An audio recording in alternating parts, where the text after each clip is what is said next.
वांग खागो, Bhabha pass का इतिहास।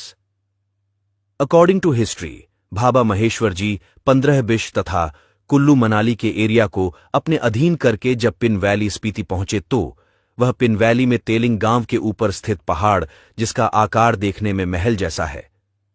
महेश्वर जी उस पहाड़ के अंदर कई वर्षों तक तपस्या में लीन रहे।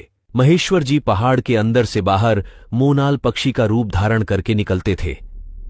मोनाल इतना सुंदर होता था कि उसे देखकर परियां मोहित हो जाती थीं और उसका पीछा करती थीं। परियों से बचने के लिए महेश्वर जी खर गांव में एक छोटे से सुरंग से अंदर चले जाते थे, जो सीधा तेलिंग गांव में उसी पहाड़ तक पहुंचता है। इस सुरंग को आज भी खर गांव में देखा जा सकता है। यह सुरंग मात्र 1 फुट ही चौड़ा तथा ऊंचा है।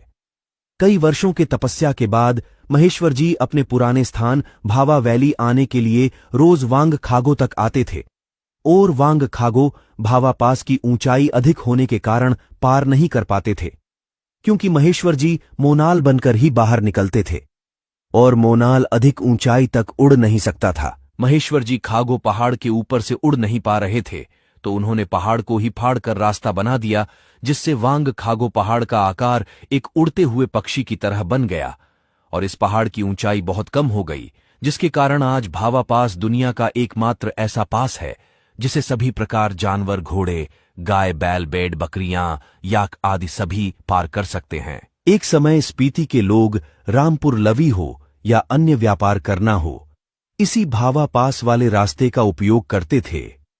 पिन वैली और भाभा वैली के लोगों के मध्य काफी सारी वस्तुओं का व्यापार होता था, जैसे कि उन गर्म वस्त्रों आदि के बदले में भाभा से स्पीति के लोग उल्गा जो आदि अनाज ले जाते थे। आज भी पिन वैली के लोग अपने मकान इत्यादि बनाने के लिए लकड़ भाभा वैली के जंगलों से ले जा सकते हैं और जंगलों का इस्तेमाल कर सकते हैं, तथा भाभा वैली के लोग भी पिन वैली के जंगल का इस्तेमाल कर सकते हैं। भाभा महेश्वर जी का पिन वैली से बहुत ज्यादा लगाव है। पहले पहले भाभा महेश्वर जी हर वर्ष पिन वैली जाते थे, बाद में कुछ कारणवश नहीं जा पाए।